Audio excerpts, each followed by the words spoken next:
আসসালামু আলাইকুম প্রিয় ষষ্ঠ শ্রেণীর শিক্ষার্থীরা, সবাই কেমন আছো? আশা করি তোমরা সবাই অনেক অনেক ভালো আছো। তো ফার্স্ট অফ অল তোমরা আমাকে কমেন্ট করে জানাবে যে তোমাদের পরীক্ষাগুলো কেমন হচ্ছে।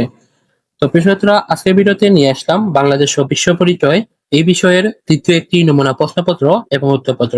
তো তোমরা যারা আহ, প্রথম নমুনা প্রশ্নপত্র সহ অন্যান্য বিষয়ের নমুনা প্রশ্নপত্র এবং উত্তরপত্র পাওনি, তোমরা অবশ্যই আমাদের ইউটিউব চ্যানেলটিকে সাবস্ক্রাইব করবে, সাবস্ক্রাইব করে প্লে লিস্টে যাবে, সেখানে গেলে পেয়ে যাবে। তো যারা ফেসবুক থেকে দেখবে, তোমরা ফেসবুক পেজটিকে ফলো দিয়ে ভিডিও অপশনে গেলে কিন্তু পেয়ে যাবে। তো কৃষকরা, এখানে তোমরা সবাই লক্ষ্য করো যে তোমাদের এই যে বাংলাদেশ ও বিশ্ব পরিচয়, সেটা 100 নম্বরের পরীক্ষা হবে। তো এর মধ্যে 30 নম্বর হচ্ছে প্রথমে বনবিচারের প্রশ্ন, 20 নম্বর হচ্ছে এই সংক্ষিপ্ত প্রশ্ন এবং 50 নম্বর হচ্ছে সৃজনশীল প্রশ্ন। এই হচ্ছে টোটাল তোমাদের 100 মার্কের পরীক্ষা। তো প্রথমে এখানে তোমাদের বনবিচারের প্রশ্ন দেওয়া হবে 30টি। তো 1 নম্বর যে বনবিচারের প্রশ্ন বলছে যে সহানুভূতি, দ্বন্দ্ব ও পারস্পরিক নির্ভরতা কোন ধরনের সম্পর্ক নির্দেশ করে।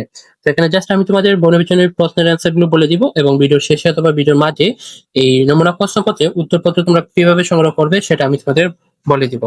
তো এখানে 1 নম্বর প্রশ্নের সঠিক অ্যান্সারটি হবে ক, সামাজিক। 2 নম্বর প্রশ্ন বলছে যে কোন নদীর তীরে সিন্ধু সভ্যতা গড়ে ওঠে। তো এখানে 2 নম্বর প্রশ্নের সঠিক অ্যান্সারটি হবে ক, যে সিন্ধু সভ্যতা, সিন্ধু নদীর তীরে। তারপর কৃষকরা 3 নম্বর প্রশ্নে বলছে কোন এলাকার খেজুর গুড় বিখ্যাত। তো এখানে 3 নম্বর প্রশ্নের সঠিক অ্যান্সারটি হবে ফরিদপুর।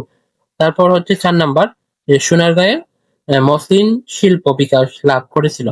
তো বলছে নিচে কোনটি সঠিক। তো এখানে 4 নাম্বার প্রশ্নের সঠিক অ্যান্সারটি হবে খ, যে 1 ও 3, অর্থাৎ অনুকূল ভৌগোলিক পরিবেশ, কাঁচামালের সহজ লভ্যতা। তারপর কৃষকরা একটি উদ্দীপক দেখতে পাচ্ছি, উদ্দীপকটি পরে 5 ও 6 নং প্রশ্নের উত্তর দাও। তো উদ্দীপকটি হচ্ছে যে আশিক টেলিভিশনে একটি আহ, প্রামাণ্য চিত্র দেখেছিল। সে দেখতে পেল একদল মানুষ শীত থেকে রক্ষা পাওয়ার জন্য পশুর চামড়া ব্যবহার করছে। পক্ষান্তরে আমরা শীত থেকে রক্ষা পেতে বিভিন্ন ধরনের চমকপ্রদ বস্ত্র ব্যবহার করি। তো এখানে 5 নম্বর প্রশ্নে কি বলছে, বলছে যে আশিকের দেখা প্রামাণ্য চিত্রে কোন সমাজ ব্যবস্থার ধরন পাওয়া যায়। তো এখানে 5 নম্বর প্রশ্নের সঠিক অ্যান্সারটি হবে ক, যে শিকার ও খাদ্য সংগ্রহ ভিত্তিক সমাজ। তারপর বিষয়টা 6 নম্বর প্রশ্নে কি বলছে যে উদ্দীপকের আলোচনা থেকে আমরা ধারণা আমরা ধারণা পাই যে, তো নিচে কোনটি সঠিক হবে। তো এখানে 6 নম্বর প্রশ্নের সঠিক অ্যান্সারটি হবে ক, যে 1 নম্বর হচ্ছে সমাজ বিকাশমান আর 2 নম্বর হচ্ছে সমাজ পরিবর্তনশীল। তারপর বিষয়টা 7 নম্বর প্রশ্নে বলছে যে কোন প্রদেশটি গুপ্ত শাসনের অন্তর্ভুক্ত ছিল। এখানে 7 নম্বর প্রশ্নের সঠিক অ্যান্সারটি হবে গ, পুণ্ড্রবর্ধন ভুক্তি। তারপর 8 নম্বর প্রশ্নে কি বলছে, লাঙ্গলের আবিষ্কার হলে কৃষিকাজের দায়িত্ব নেই। তো এখানে 8 নম্বর প্রশ্নের সঠিক অ্যান্সারটি হবে ক, পুরুষেরা। 9 নম্বর প্রশ্নে বলছে যে পাল আহ, রাজবংশের প্রতিষ্ঠাতা কে। তো এখানে 9 নম্বর প্রশ্নের সঠিক অ্যান্সারটি হবে ক, যে গোপাল। তারপর প্রিয়রা, এখানে যে 10 নম্বর প্রশ্ন, 10 নম্বর প্রশ্ন বলছে যে পাল আহ, রাজবংশের বিখ্যাত শাসক ছিলেন। তো এখানে 10 নম্বর প্রশ্নের সঠিক অ্যান্সারটি হবে ক, যে ধর্মপাল এবং দেবপাল। 11 নম্বর প্রশ্নে বলছে ময়নামতি কোথায় অবস্থিত। তো এখানে 11 নম্বর প্রশ্নের সঠিক অ্যান্সারটি হবে ক, কুমিল্লা। তারপর 12 নম্বর প্রশ্নে বলছে যে বাংলা ভাষার প্রাচীন নিদর্শন কোনটি। তো এখানে 12 নম্বর প্রশ্নের সঠিক অ্যান্সারটি হবে গ, চর্যাপদ। তারপর বিষয়টা এখানে 13 নম্বর প্রশ্নে বলছে যে ভারতীয় উপমহাদেশের শাসন করেন। তো নিচের কোনটি সঠিক হবে। তো 13 নম্বর প্রশ্নের সঠিক অ্যান্সারটি হবে ক, ইস্ট ইন্ডিয়া কোম্পানি এবং রানী ভিক্টোরিয়া। তারপর 14 নম্বর প্রশ্নে বলছে কোনটি সংস্কৃতির অবস্তুগত উপাদান। তো এখানে 14 নম্বর প্রশ্নের সঠিক অ্যান্সারটি হবে ক, সঙ্গীত। 15 নম্বর প্রশ্নে বলছে কোনটি অবস্তুগত সংস্কৃতি। তো এখানে 15 নম্বর প্রশ্নের সঠিক অ্যান্সারটি হবে ক, বর্ণমালা। তো বিষয়টা এই 15টি তোমাদের অ্যান্সার বলে দিলাম, বাকিগুলো তোমরা দেখে নিও, আমি একটু পরে তোমাদের উত্তরপত্রটি দেখিয়ে দিব। তো তারপর হচ্ছে তোমাদের সংক্ষিপ্ত প্রশ্ন। সংক্ষিপ্ত প্রশ্ন এখানে তোমাদের 15টি দেওয়া হবে টোটাল। তো এখান থেকে তোমরা যে কোনো 10টি প্রশ্নের অ্যান্সার করবে। তো এখানে প্রশ্নগুলো দেওয়া আছে, তোমরা এগুলো করে নিবে। তারপর হচ্ছে সৃজনশীল প্রশ্ন। তো এখানে সৃজনশীল প্রশ্ন তোমাদের টোটাল 8টি দেওয়া হবে। 8টি থেকে তোমাদের যে কোনো 5টি প্রশ্নের উত্তর করতে হবে এবং প্রতিটি সৃজনশীল প্রশ্নে কিন্তু 10 মার্ক করে থাকবে। তো এই যে 8টি সৃজনশীল প্রশ্ন তোমরা এখানে দেখে নাও, আমি যে তোমাদের দেখিয়ে দিচ্ছি। তো বিষয়টা এই হচ্ছে তোমাদের ষষ্ঠ শ্রেণী বাংলাদেশ ও বিশ্ব পরিচয় দ্বিতীয় নমুনা প্রশ্নপত্র।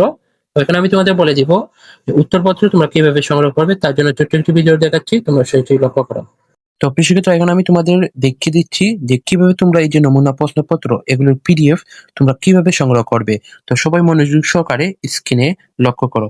তো প্রথমে তোমরা যারা ইউটিউব থেকে দেখতেছো, তোমরা আমাদের যে ইউটিউব চ্যানেল সেটাকে সাবস্ক্রাইব করতে হবে, এই যে এখানে সাবস্ক্রাইব করবে। তারপর যারা ফেসবুক ব্যবহার করো তোমরা কি করবে, এই যে ফেসবুকে ফলো অপশন আছে, এই ফলো অপশনটি ফলো করতে হবে, অর্থাৎ আমাদের ইউটিউব চ্যানেলটিকে সাবস্ক্রাইব করতে হবে এবং ফেসবুক পেজটিকে ফলো করতে হবে। ফলো করে দুইটা স্ক্রিনশট নিবে ইউটিউবের এবং ফেসবুকের। সেই স্ক্রিনশটটি আমাদের যে স্ক্রিনে একটি নাম্বার দেখতে পাচ্ছ, এই নাম্বারে হোয়াটসঅ্যাপে মেসেজ করতে হবে, অথবা আমাদের যে ইজি এডু ফেসবুক পেজ, সেই ফেসবুক পেজে তোমরা ইনবক্সে মেসেজ করবে। তাহলে আমি চেক করে তোমাদের যে একটি গ্রুপে তোমাদের এড করে নিব এবং সেই গ্রুপেই কিন্তু তোমরা সকল নমুনা প্রশ্নপত্র পিডিএফ ইত্যাদি পেয়ে যাবে। তো আমি যে প্রসেসটি বলেছি, তোমরা প্রথমে আমাদের ইউটিউব চ্যানেলটিকে সাবস্ক্রাইব করতে হবে, তারপর ফেসবুক পেজটিকে ফলো করতে হবে। তো যারা কিন্তু করবে না তারা কিন্তু পিডিএফ গুলো পাবে না। তোমরা অবশ্যই চ্যানেলটিকে সাবস্ক্রাইব করবে এবং ফেসবুক পেজটিকে ফলো করে স্ক্রিনশট নিবে। স্ক্রিনশটটি আমাদের ইনবক্সে দিবে, তাহলে আমি তোমাদের চেক করে একটি গ্রুপে এড করে দিব এবং সেই গ্রুপেই তোমরা কিন্তু সকল বিষয় নমুনা প্রশ্নপত্র পিডিএফ ইত্যাদি পেয়ে যাবে। তো আশা করি সবাই প্রসেসটি বুঝতে পেরেছো। তো বিষয়টা এখন তোমাদের উত্তরপত্রটি দেখিয়ে দিই, আর ভিডিওতে যে প্রসেসটি বলে দিয়েছি সেই প্রসেসটি অনুসরণ করলে একদম ফ্রিতে কিন্তু উত্তরপত্র পেয়ে যাবে। তো প্রথমে এই যে বর্ণবিচরণীর প্রশ্ন, 30টি বর্ণবিচরণীর প্রশ্নের অ্যান্সার এখানে দেওয়া আছে, তোমরা এগুলো করে নিবে। তারপর হচ্ছে সংক্ষিপ্ত প্রশ্ন, তো এটা হচ্ছে 1 নম্বর সংক্ষিপ্ত প্রশ্ন। তো বলছে যে মানুষ সমাজ গড়ে তুলছে কেন। তো এর উত্তর আমরা এইভাবে লিখবো যে আদিমকালে জীবজন্তুর আক্রমণ ও প্রাকৃতিক দুর্যোগ সহ নানা বিপদের সামনে মানুষ ছিল অসহায়। অস্তিত্ব রক্ষা আর জীবনযাপনের চাহিদা পূরণের জন্য মানুষ একে অন্যকে সহযোগিতা করার প্রয়োজন অনুভব করে। এভাবে পরস্পরের মধ্যে সম্পর্ক তৈরি করতে গিয়ে মানুষ সমাজ গড়ে তুলেছে। তারপর এই যে 2 নম্বর সংক্ষিপ্ত প্রশ্ন বলছে যে সমাজের 2টি বৈশিষ্ট্য লিখো। তো এখানে আমরা যেভাবে লিখবো যে সাধারণভাবে সমাজের 2টি বৈশিষ্ট্য বিদ্যমান। এর প্রথমটি হচ্ছে বহু লোকের সংঘবদ্ধভাবে বসবাস করা, আর দ্বিতীয়টি হচ্ছে সংঘবদ্ধ পেছনে উদ্দেশ্য থাকা। তো কৃষিক্ষেত্রে এইভাবে এই যে বাকি যে সংক্ষিপ্ত প্রশ্ন, প্রত্যেকটি সংক্ষিপ্ত প্রশ্নের উত্তর এখানে দেওয়া আছে, তোমরা এগুলো এক এক করে পড়ে নিবে। আমি আর বললাম না কারণ ভিডিওটি লং হয়ে যাবে। তো তারপর তোমাদের সৃজনশীল প্রশ্ন, যে সৃজনশীল 8টি সৃজনশীল প্রশ্ন সেগুলোর অ্যান্সার আমি দেখিয়ে দিই। তো এই যে এটা হচ্ছে 1 নম্বর সৃজনশীল প্রশ্ন। তো এখানে এই যে প্রশ্ন এবং উত্তর দেওয়া আছে, তোমরা এগুলো পড়ে নিবে। তারপর হচ্ছে এইটা 2 নম্বর সৃজনশীল প্রশ্ন, এগুলো তোমরা পড়ে নিবে এক এক করে। আমি আর পড়লাম না কারণ ভিডিওটি লং হয়ে যাবে। তো এই যে আমি তোমাদের দেখাই 8টি সৃজনশীল প্রশ্নের কিন্তু অ্যান্সার দেওয়া আছে। তো প্রিয় শিক্ষার্থীরা, এই হচ্ছে তোমাদের ষষ্ঠ শ্রেণীর বাংলাদেশ ও বিশ্ব পরিচয় দ্বিতীয় একটি নমুনা প্রশ্নপত্র।